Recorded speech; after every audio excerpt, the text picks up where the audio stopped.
नमस्कार बच्चों, हम आपको आपके हिंदी के कविता एक ध्वनि के बारे में समझा रहे थे।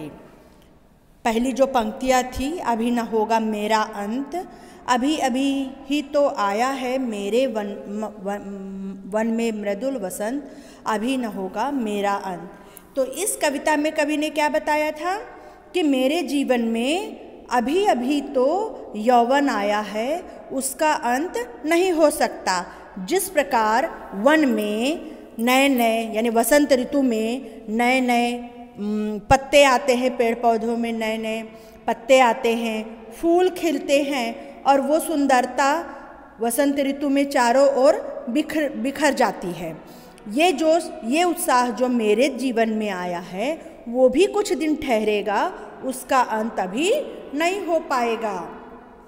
यानी वो क्या कहना चाहते हैं कि ये जो जोश, नए नए वसंत ऋतु में नए नए ऋतुएँ आती हैं, नए जोश उत्साह से जो लोग भर जाते हैं, तो इतना जल्दी मेरा अंत नहीं हो सकता, ये यौवन कुछ दिन ठहरेगा। फिर जो दूसरी पंक्तियाँ थी उसके माध्यम से कवि ने क्या बताया। दूसरी पंक्तियाँ, हरे हरे ये पात डालियाँ कोमल गात, इसमें कवि ने क्या किया है, प्रकृति का वर्णन किया है। कवि ने क्या किया है, प्रकृति का वर्णन किया है। वो कह रहे हैं कि जो कलियां सोई हुई हैं, चारों ओर हरे भरे वृक्ष हैं, चारों ओर जो कलियां सोई हुई हैं, मैं सूर्य को लाकर इन अलसाई हुई कलियों को जगाऊंगा। सूर्य को लाकर मैं इन अलसाई कलियों को जगाऊंगा। उनका कहना क्या है कि जो अपने जीवन से निराश हो चुके हैं, जो व्यक्ति अपने जीवन से निराश हो चुके हैं, मैं उन निराश और जीवन से हारे हुए लोगों के मन में क्या करूँगा, उस युवा पीढ़ी में नए जीवन का संचार कर दूँगा। क्या करूँगा, उस युवा पीढ़ी में नए जीवन का संचार कर दूँगा। यानी इन पंक्तियों के माध्यम से कवि ने निराशा से घिरे हुए और जीवन से हारे हुए व्यक्तियों के जीवन में नई बहार लाने की बात कही है। वो क्या कहते हैं, जो अपने जीवन से हार गए हैं, उन व्यक्तियों के जीवन में मैं नया जोश, नई उमंग, नई बहार लाऊंगा। तीसरी पंक्तियाँ पढ़ते हैं अभी। पुष्प पुष्प से तंद्रालस लालसा खींच लूँगा मैं, अपने नवजीवन का अमृत सहर्ष सींच दूँगा मैं। द्वार दिखा दूँगा फिर उनको, है मेरे वे जहाँ अनंत, अभी न होगा मेरा अंत, अभी न होगा मेरा अंत। तो कवि इस पद्यांश में कवि क्या कह रहे हैं, निराश और हताश लोगों के जीवन को खुशियों से भर देना चाहते हैं। वो क्या कर रहे हैं, जो व्यक्ति अपने जीवन से निराश हो चुका है, हार चुका है, उन लोगों के जीवन को खुशियों से भरना चाहते हैं। वे कहते हैं कि एक एक फूल से मैं आलस को खींच लूँगा, यानी आलस में पड़े हुए युवकों के जीवन को मैं प्रसन्नता से भर दूँगा। कवि चाहते हैं कि प्रत्येक मानव को जीवन जीने की कला सिखाऊं। यानी वो क्या सिखाना चाहते हैं, प्रत्येक मानव को जीवन जीने की कला सिखाना चाहते हैं, ताकि वो प्रसन्नता पूर्वक अपने जीवन में आए दुखों को पार कर सकें। उनके जीवन में जितने भी दुख हैं, उस जीवन के दुखों को वो हटा सकें, मिटा सकें और साहस पूर्वक अपना जीवन जी सकें। कवि का मानना है कि युवा पीढ़ी आलस को त्याग कर देगा अगर, तो वह स्वर्ग को भी प्राप्त कर सकता है। यानी नई पीढ़ी में वो क्या करना चाहते हैं, नई पीढ़ी को नई और सही राह दिखाना चाहते हैं। तो इस पंक्ति में आपने क्या सीखा, इस पद्यांश में कवि निराश और हताश लोगों के जीवन को खुशियों से भरना चाहते हैं। वे कहते हैं कि मैं एक एक कलियों से, एक एक कलियां और फूल जो हैं उनके अंदर से मैं आलस्य को खींच लूँगा और आलस में पड़े हुए युवकों के जीवन को प्रसन्नता से भर दूँगा।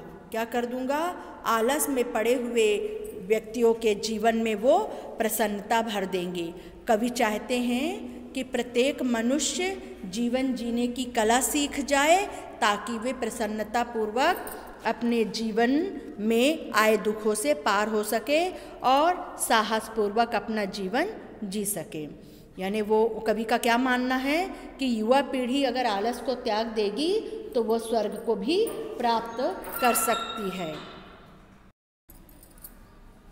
तो आपने तीनों पंक्तियाँ पढ़ी। कुल मिला के ध्वनि के माध्यम से कवि क्या करना चाहते हैं, कवि कहते हैं कि जो कलियाँ सोई हुई हैं, जो व्यक्ति निराश हुए हैं, जो व्यक्ति निराशा से भर गए हैं, मैं उनके जीवन में नए मतलब कलियों को जीवन में कैसे संचार लाएंगे, नए कलियों को, सूरज को लाकर मैं कलियों को जगाऊंगा, सोए हुए व्यक्तियों को जगाऊंगा। जो व्यक्ति अपने जीवन से निराश हो गए हैं, मैं उनमें नया जोश, नई उमंग भर दूंगा और उन्हें जीवन को जीने की कला सिखा दूंगा। यानी वो नई पीढ़ी को क्या करना चाहते हैं, नई राह दिखाना चाहते हैं। तो तीनों पंक्तियों का अर्थ एक बार पुनः हम पढ़ते हैं। पहली पंक्तियों का अर्थ है, कवि कहना चाहते हैं कि उसका अंत अभी नहीं हुआ। जिस प्रकार वन में नए नए पत्ते, वसंत ऋतु में नए नए पत्ते, नई नई कलियां, फूल खिलते हैं और वो कुछ दिन ठहरता है, उसी प्रकार कवि के जीवन में अभी अभी यौवन आया है और वह कुछ दिन ठहरेगा, उसका अंत अभी नहीं होगा। दूसरी पंक्तियों में कवि ने प्रकृति का वर्णन किया है और कह रहे हैं कि चारों ओर हरे भरे पत्ते, डालियाँ, कलियाँ हैं और ये जो हैं वो सोई हुई हैं। मैं इन सोई हुई कलियों को सूरज को लाकर जगाऊंगा और जो व्यक्ति अपने जीवन से निराश हो चुके हैं, मैं उनके जीवन में नई उमंग, नया उत्साह भर दूंगा और उनके जीवन में बहार लेकर आऊँगा। तीसरी पंक्तियों में कवि ने कहा है कि मैं जो फूल से मैं आलस को, यानी फूल से, पत्तियों से, कलियों से मैं आलस्य को खींच लूँगा। आलस में पड़े हुए व्यक्ति के जीवन में अमृत सहर्ष सींच दूंगा, मैं अपने नवजीवन का अमृत सहर्ष सींच दूंगा, मैं द्वार दिखा दूंगा, फिर उनको है मेरे वो जहाँ अनंत। इसका मतलब ये हुआ कि कवि कह रहा है कि पुष्प से तंद्रालस, तंद्रालस का मतलब आलस, फूल कलियों से मैं आलस को खींच लूँगा, अर्थात आलस में पड़े हुए युवकों के जीवन को प्रसन्नता से भर दूंगा। वे चाहते हैं कि प्रत्येक मानव जीवन जीने की कला को सीख जाए और फिर द्वार दिखा दूंगा, फिर इनको है मेरे वो जहाँ अनंत, जहाँ उसका अंत नहीं हो सकता, मगर यानी अगर वो मेहनत करे तो वो क्या करेगा, स्वर्ग को भी प्राप्त कर लेगा। मैं ऐसा द्वार उनको दिखाऊंगा। और वो कैसे होगा, जब वो अपने दुखों को भूल जाएंगे और साहसपूर्वक अपना जीवन जिएंगे, तब अगर वो चाहें तो इस आलस्य को त्याग करके वो स्वर्ग को भी प्राप्त कर लेंगे। अभी न होगा मेरा अंत, अभी न होगा मेरा अंत। कवि कहते हैं कि इतना जल्दी मेरा अंत नहीं होगा, अभी ही मेरे जीवन में यौवन आया है। तो बच्चों, आपने तीनों कविता पढ़ ली। अब आपको इसके कुछ प्रश्न बताते हैं। देखिए, जैसे पहला प्रश्न है, कवि को इतना विश्वास क्यों है कि अभी उसका अंत नहीं होगा। आपने कविता पढ़ी, अब बताइए कि उसको क्यों ऐसा विश्वास है कि उसका अंत नहीं होगा। क्योंकि कवि के दिल में उत्साह है, उसको दृढ़ विश्वास है। फूलों को अनंत तक विकसित करने के लिए कवि कौन सा प्रयास करता है। फूलों को अनंत तक विकसित करने के लिए कवि क्या कर रहा है, कोमल स्पर्श से उसको जगाता है और युवा पीढ़ी को भी सचेत करना चाहता है। क्या करेगा, अपने कोमल स्पर्श से उनको जगाएगा और युवा पीढ़ी को भी सचेत करना चाहता है। कवि पुष्पों की तंद्रा और आलस्य को दूर हटाने के लिए क्या करना चाहता है, यानी उनको जो आलस से भरे हैं उनको क्या करना चाहता है, इसका कहने का अर्थात क्या था, हमने आपको बताया था कि जीवन रूपी पराग संचारित करना चाहता, मतलब जो व्यक्ति अपने जीवन से हार चुके हैं उनके जीवन में नया जोश, नई उमंग भरना चाहता है। युवा पीढ़ी में नया जोश, नई उमंग भरना चाहता है, कलियों को सूरज के माध्यम से वो जगाना चाहता है। ध्वनि का अर्थ क्या होता है? ध्वनि का अर्थ होता है आवाज। ध्वनि का अर्थ क्या होता है? आवाज। कवि का क्या नाम था? हमने आपको बताया था इस कविता के कवि का नाम जी सूर्यकांत त्रिपाठी निराला। कवि प्रकृति के माध्यम से क्या कहना चाहता है? क्या कहना चाहता है? वसंत एक सुंदर ऋतु है, वसंत में प्रकृति सो जाती है। जी नहीं, जीवन में आलस्य और निराशा दूर करके आगे बढ़ना चाहिए। प्रकृति के माध्यम से क्या कहना चाहता है कि जीवन में आलस्य और निराशा को दूर करके आगे बढ़ना चाहिए। कवि प्रकृति को किस रूप में देखना चाहता है? हरी भरी प्राणवान, रूखी सूखी या आशा के बिना? हरी भरी व प्राणवान। कवि प्रकृति को किस रूप में देखना चाहता है? हरी भरी व प्राणवान। वसंत ऋतु में कौन कौन से त्यौहार मनाए जाते हैं? होली, दिवाली, होली, वसंत पंचमी और बैसाखी, या होली और दशहरा? होली, वसंत पंचमी और बैसाखी। कौन कौन से ऋतु त्यौहार मनाए जाते हैं वसंत ऋतु में? होली, वसंत पंचमी और बैसाखी। ऋतु परिवर्तन का हमारे जीवन पर क्या प्रभाव पड़ता है?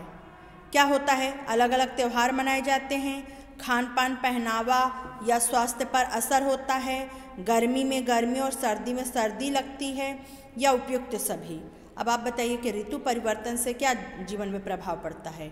ये सब कुछ होता है ना, अलग अलग त्यौहार भी मनाए जाते हैं, खान पान और स्वास्थ्य पे भी असर होता है, गर्मी में गर्मी लगती है, सर्दी में सर्दी लगती है। तो क्या इसका उत्तर होगा? उपयुक्त सभी। वसंत ऋतु को ऋतुराज क्यों कहा जाता है? न ज़्यादा सर्दी होती है न ज़्यादा गर्मी, प्रकृति सुंदर हो जाती है, चारों ओर उमंग छा जाती है, या उपयुक्त सभी। सही बात है, वसंत ऋतु में क्या होगा? न ज़्यादा सर्दी लगती है न ज़्यादा गर्मी लगती है, प्रकृति भी सुंदर हो जाती है, चारों ओर उमंग छा जाती है, यानी इसका क्या उत्तर होगा? उपयुक्त सभी। बातों बातों में हम दोनों ने रास्ता पार कर लिया। अब देखो, ये है वाक्यों में प्रयोग। अब आपको वाक्य बनाने हैं बातों बातों। तो क्या वाक्य बनेगा? बातों बातों में हम दोनों ने रास्ता पार कर लिया। रह रहकर, इसका वाक्य प्रयोग क्या बनेगा? रह रहकर मुझे अपनी स्वर्गवासी दादी की याद आती है। लाल लाल, सोनू के पास गुलाब के लाल लाल फूल हैं। सुबह सुबह, सुबह सुबह मेरी दादी हरे राम हरे कृष्णा का जाप करती है। रातों रात, चोर रातों रात घर का सामान लेकर चंपत हो गए। घड़ी घड़ी, तुम घड़ी घड़ी दरवाजे पर क्या देखते हो? कवि ने इस कविता में किस ऋतु का वर्णन किया है? वसंत ऋतु का। कौन सी ऋतु का वर्णन किया था कवि ने इस कविता में? वसंत ऋतु का वर्णन किया था। कवि ने इसे मृदुल वसंत क्यों कहा है? अब आप बताइए कि कवि ने इसको मृदुल वसंत क्यों कहा है?